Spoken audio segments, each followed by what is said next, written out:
Yo soy del pueblo que tiene memoria, la libertad me la da la información. Todos los días se escribe una historia, por eso al mediodía yo escucho la cuestión. Oh, lo, lo. Oh, lo, yo escucho la cuestión. Oh, lo. Oh, lo, yo escucho la cuestión. Muy buenas tardes, amigos. Gracias por acompañarnos en La Cuestión. Buenas tardes, Patricia. Muy buenas tardes, Diana Lora. Hoy nos encontramos acompañadas del investigador de la Universidad Iberoamericana, Robert Paulino, para un tema muy interesante. Bienvenido, Robert. Hola. Muchísimas gracias, Diana, Patricia, por la invitación y por permitirme llegar a sus seguidores una nueva vez por esta vía. Te quisimos localizar porque en estos días se ha vuelto a hacer viral un estudio del cual tú fuiste el coordinador principal en República Dominicana sobre la composición genética de los dominicanos, sobre el ADN que llevamos en la sangre de los dominicanos, de dónde somos, de dónde venimos nosotros. Y todo esto tal vez se ha viralizado otra vez a raíz de esa encuesta que fue publicada este fin de semana, donde solo un 8% de los dominicanos se percibe como negro. Entonces es bueno volver a ese estudio que analizó la sangre de una cantidad de dominicanos para determinar qué pesaba más en nuestro material genético, en nuestro ADN. Cuéntanos un poquito de qué se trató ese proyecto, Robert. Bueno, el proyecto genográfico dominicano fue una iniciativa a través de la Academia Dominicana de la Historia, la Universidad de Pensilvania, el National Geographic Society y la Universidad Iberoamericana. El proyecto genográfico humano, que es como se llama el Programa Internacional de Investigación, fue una iniciativa de Spencer Wells en 1999 de tratar de identificar las regiones genéticas que conformaban el genoma humano distribuido a nivel global. Bien es sabido que el ser humano ha ido cambiando a través de la migración y que su composición genética no necesariamente es estable. Sin embargo, es bien sabido también desde el punto de vista de la genética de los eucariotas, nuestras células son células eucariotas compuestas de ADN, que las mutaciones y el mismo genoma tiene un mecanismo de regulación propia. Por lo tanto, las tasas de mutaciones se hacen constantes, pero no son tantas. No es como los genomas de los virus que cambian muy rápido en el tiempo, sino que necesitan hasta 10 generaciones para que ocurran cambios significativos dentro del genoma de los seres humanos, de nuestra especie. A nosotros nos ha interesado porque cuando tú lo cruzas con la encuesta, tú encuentras un tema interesante de identidad de los dominicanos, que además somos, como todos los caribeños, una población muy especial, porque nosotros somos el producto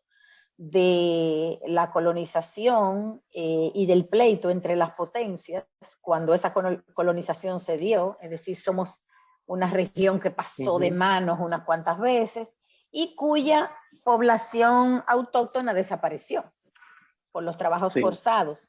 Sin embargo, a nivel global, como es este tipo de estudios, ¿por qué? ¿Cuál es el interés para ustedes los investigadores? ¿Qué cosas descubren y para qué sirve? Mira, lo primero es que, como todas las especies, existen repositorios internacionales para yo saber cómo una especie, un microorganismo, un organismo va cambiando a través del tiempo.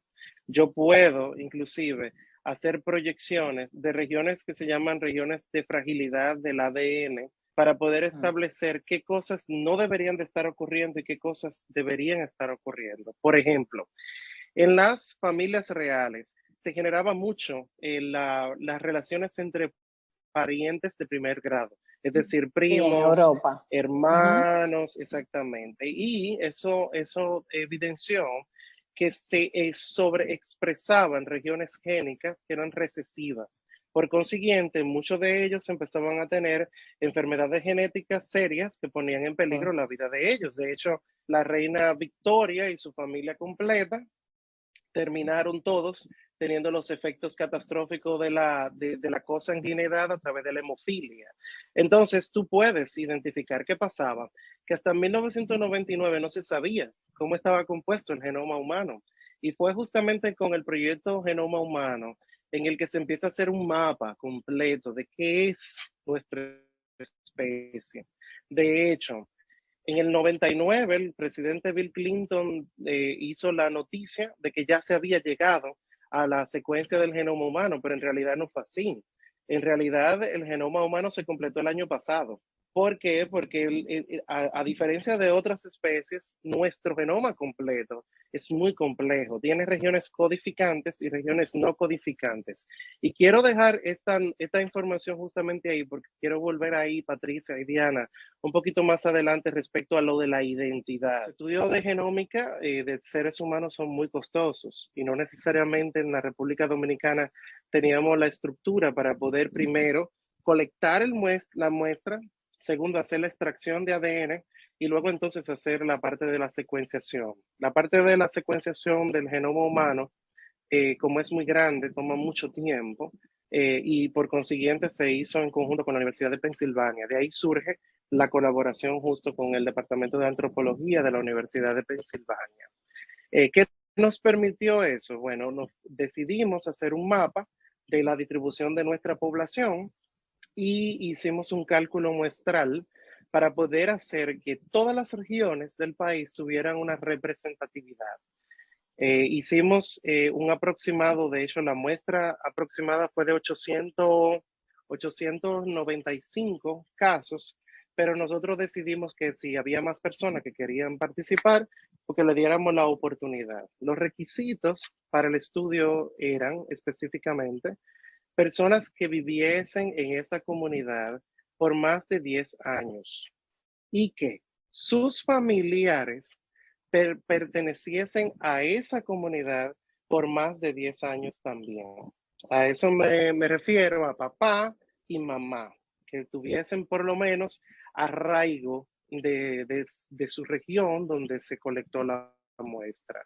Fuimos al este, fuimos al norte, fuimos al sur, fuimos al centro, en el Gran Santo Domingo también, y de hecho se tomaron 5 puntos muestrales intencionales.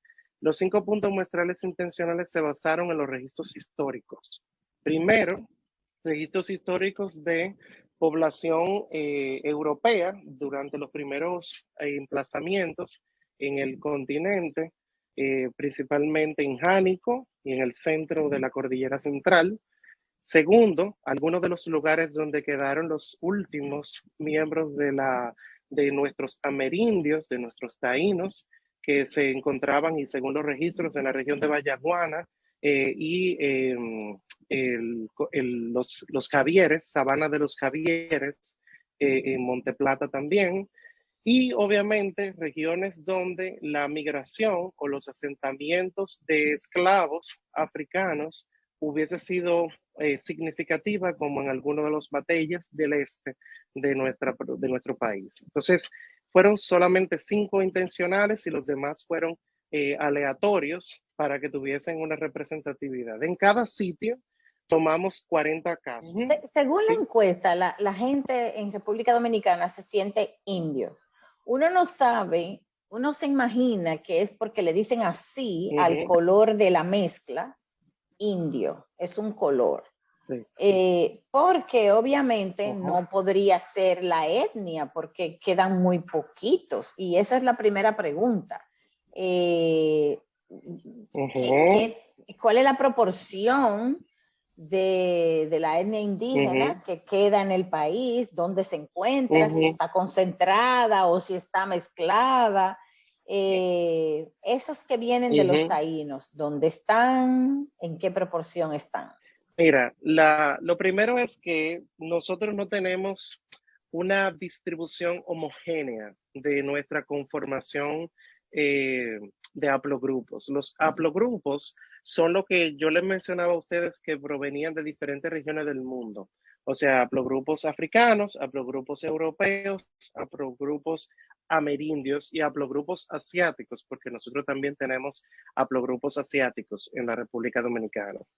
La distribución no era homogénea. Tuvimos una conformación que en algunas regiones del país eh, eh, el, el porcentaje de haplogrupos europeos era mayor, como por ejemplo en el norte de nuestra isla.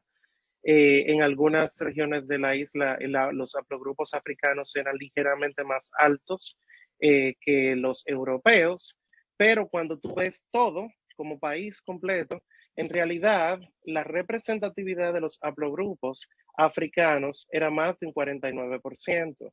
Es decir, que casi el 50% de nuestra población tiene regiones genéticas que coinciden con poblaciones africanas, de los europeos y de los taínos. Y me gustaría hablar un poquito de los taínos específicos, porque hablamos de los indios lavaditos, los indios claritos, los indios puros, que son las como se definen muchos dominicanos. Bueno, señores, eso llegó a estar en la cédula, ¿eh? En la cédula, antes, en la cédula lo ponían así. Sí, indio. Claro y que eso sí. son denominaciones de colores, no coincide con etnia, como hemos visto en el estudio, claro, la investigación científica, no coincide. O sea, que esos son colores que nosotros no inventamos aquí. Exactamente.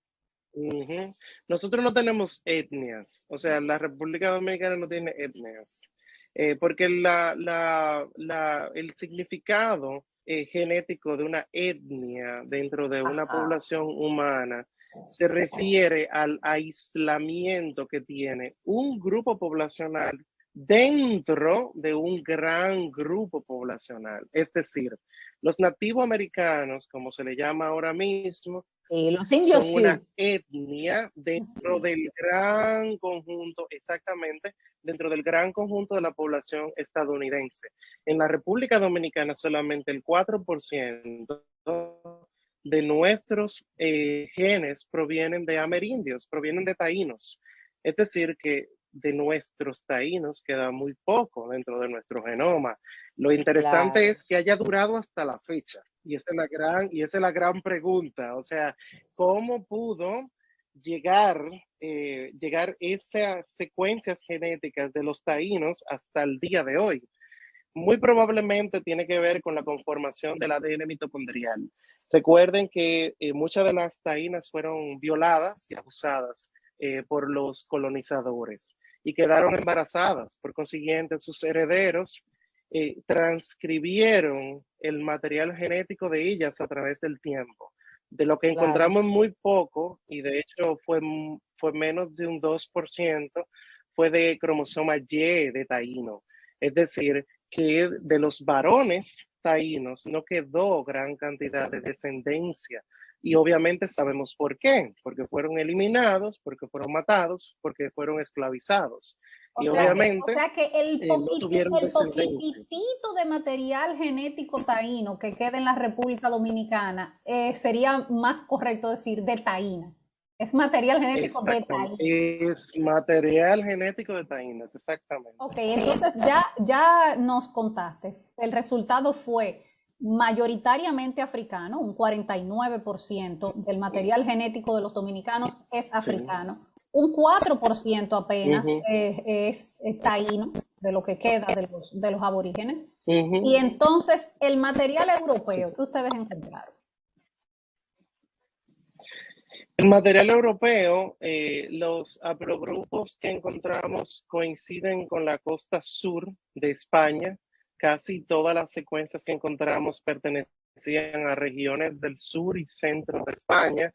O sea que probablemente nuestros primeros colonizadores europeos provenían de Cataluña, de regiones de Valencia, de regiones cercanas al Mediterráneo, y también algunos con regiones de Galicia, de la parte más norte de España.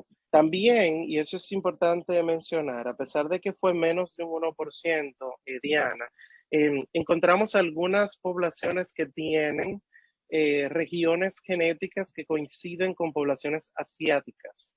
Es decir, que nosotros también hemos tenido migración principalmente del sudeste y centro de Asia. de China principalmente. Bueno, eso también lo sabemos porque es bien sabido que históricamente hemos tenido comunidades de japoneses y chinos en el país, pero a veces uno no piensa que está tan penetrado dentro de nuestro genoma y al parecer sí, parece que hemos tenido descendencia que ha coincidido con pobladores locales ya per se con personas de Oriente. Entonces, una cosa que tal vez surge de la discusión, y ahora voy a tomar lo que había dejado al principio del programa sobre la expresión y la codificación de nuestro genoma, es que lo que nosotros tenemos como genoma no necesariamente tiene una expresión. Cuando yo digo que el 49%, por ejemplo, en mi caso, en mi secuencia completa, cerca del 55% era europeo. Yo tuve menos cantidad de haplogrupos de origen africano y de hecho mi composición taína es de un 7%.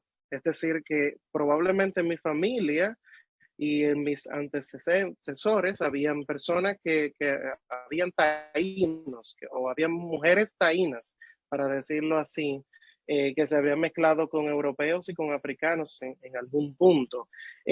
Realmente la expresión de una persona a otra pues es diferente. Hicimos dentro de este estudio un subestudio específicamente en San Juan de la Maguana. Nosotros teníamos los contactos de los participantes, entonces los identificamos, los contactamos y le pedimos conversar con ellos acerca de los resultados de su estudio, de su muestra. Es importante, todos los participantes recibieron un informe de su resultado del proyecto genográfico, de hecho. Se les dio un código y ellos podían descargarlo directamente de la plataforma de National Geographic y podían tener su infografía de su composición. Pero bueno, en el caso de ellos, llevamos los resultados y le dijimos, miren, la composición de su genoma está hecha de tal o cual forma. Tiene tanto de africano, tiene tanto de europeo, tiene tanto de taíno. Y le preguntábamos antes de darle el resultado, cómo ellos creían que iba a ser el resultado que ellos tenían. Y déjame decirte una cosa, fue muy parecido a este estudio. Bueno, probablemente de indio, porque mi mamá decía que en mi familia había muchos indios, o en algunos casos nos decían que habían europeos y que iba a ser europeos, porque en su familia había muchas personas blancas, porque había muchos europeos y porque su apellido era europeo. Entonces es interesantísimo porque en realidad cuando veíamos el reporte, realmente su composición genética no era india como esa persona pensaba. O sea que hemos construido un ideal de nuestra identidad respecto a la expresión. Sin embargo, no hemos entendido que nuestra conformación genética ha sido muy diversa. Por consiguiente, que tú digas o que tú te consideres blanco, no necesariamente significa que genéticamente tú seas blanco, europeo, con los ojos azules. Entonces, hay una desconexión de la identidad en nuestro país de la realidad genética. Con la realidad de la composición genética. Exactamente. Yo creo que esa fue una de los principales hallazgos a los que llegamos. Y es muy interesante porque, a ver, déjame decirte que la cara de las personas cuando les decíamos el resultado genético era bastante particular. Sí, no, evidentemente. Hasta yo lo creía, la verdad. Para alguien que se siente orgulloso de sus orígenes, de sus ancestros africanos, por ejemplo, eso no significa ningún problema, pero para aquel que está renegando de su negritud, Exactamente. confrontarse con la realidad en un documento de sangre que le sacaron y la analizaron y le decían, mira, tú eres tanto por ciento africano, tanto por ciento europeo, tanto por ciento indio. Exacto. Pues, de hecho, cuando National Geographic empezó el proyecto, que fue muy popular en el mundo entero, Sí, sí, ellos sí, destacaban claro. mucho esas reacciones, por ejemplo, de supremacistas blancos cuando le entregaban los resultados y se daban cuenta que tenían ancestros africanos. Ajá. Sí. Y obviamente eso chocaba completamente con su ideación de lo que ellos eran dentro de la especie humana, la verdad. Hay un tema Es súper político ahí, interesante. hay un tema político ahí también. Los negros no Sí, llegaron a América porque viajaron por su propia no, voluntad. Los negros vinieron esclavizados. Entonces, exactamente. ahí hay un tema, hay una población que asume esos ancestros y las reivindicaciones de libertad de esos ancestros. Pero hay otra que aún viniendo de ahí lo niega y asume la actitud de la parte que esclavizó a esos seres humanos. Y entonces ahí hay como un lío Sí. mental que no sé cómo se resolvería eso y no sé tampoco cuáles serían los efectos de una sociedad, digamos, alienada con esa condición, que tampoco se puede culpar, es Sí. decir, una persona esclavizada que quiere pensar como pensaba el patrón, que, por ejemplo, en la historia de la esclavitud se llaman house negros, Sí. aquellos esclavos que estaban dentro de la casa y que asumían, digamos, ideas y emociones acorde a sus patrones. Y eso no se puede culpar, ellos estaban en desventaja, habían crecido así e incluso se sentían protegidos por esas personas y claro, el ideal es ser como esas personas, llega un punto que se ven como ellos. Y yo creo que eso es lo que pasa un poco aquí, sobre todo porque la escuela dominicana no te enseña qué pasó con la Exactamente. esclavitud. Aquí esa materia, ustedes saben que no se da. Es como si no Sí. hubiese existido. De hecho, los haitianos entran en 1822 porque se han liberado, han declarado ya ilegal la esclavitud y en este lado todavía hay esclavitud y ellos vienen no solamente a asegurarse de que la esclavitud no vuelva, sino a liberar los esclavos de este lado. Pero eso nunca se ha explicado así. Exactamente. Nunca se ha explicado así. Entonces ahí hay un lío que es más grande que de qué Sí. color somos. Pero me Porque parece, el de donde venimos es que no nos lo dan en la escuela, no nos enseñan bien esa parte.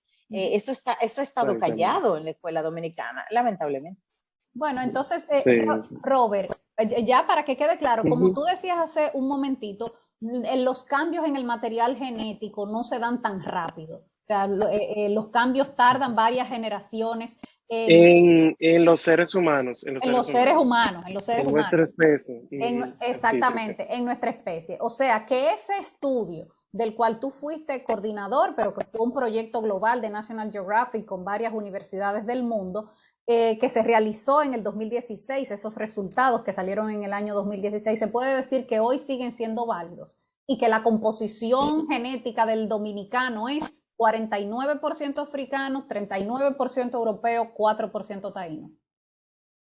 Así es.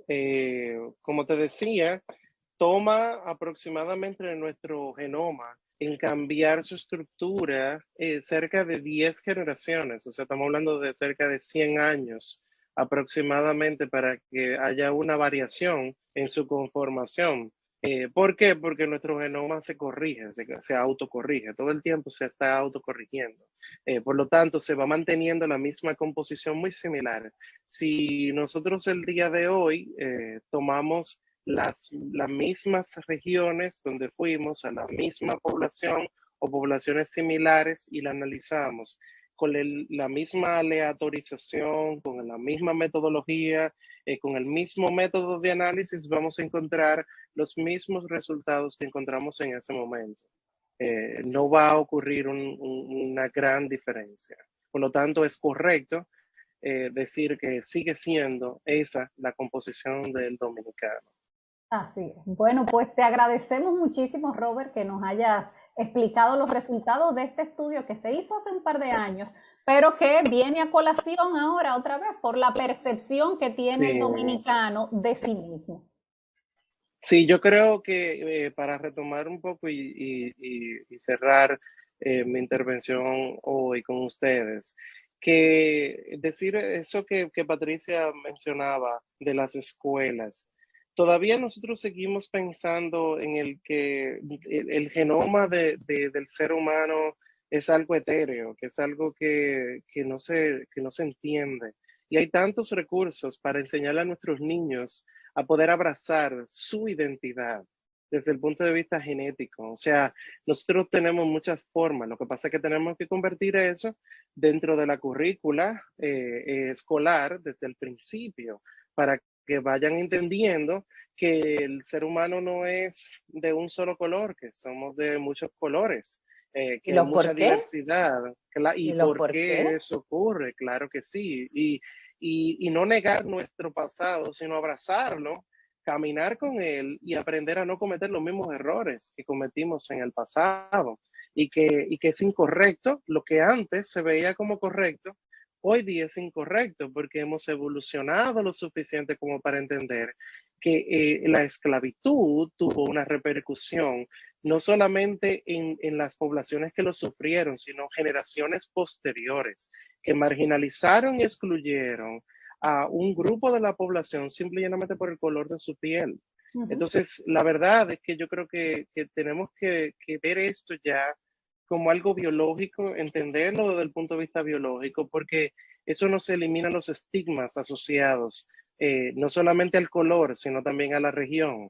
Porque recuérdense que en nuestro país, en el inconsciente colectivo, el negro se asocia con Haití y se asocia con lo malo. Entonces, tenemos también que desconstruir ese constructo social que nos han enseñado década tras década de pequeño, que lo escuchamos y lo han normalizado tanto que hoy día lo entendemos y lo asumimos como una gran verdad, porque fulano lo repitió y en mi casa me enseñaron a que eso era así.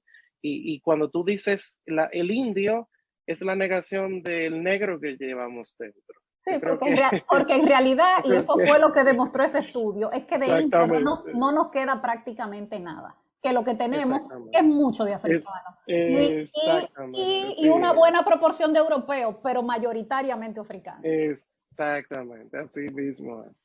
Bueno, pues muchísimas gracias, Robert, por haber compartido estos datos tan interesantes con nosotros. Muchísimas gracias por la invitación. Yo escucho la cuestión. Yo escucho la cuestión.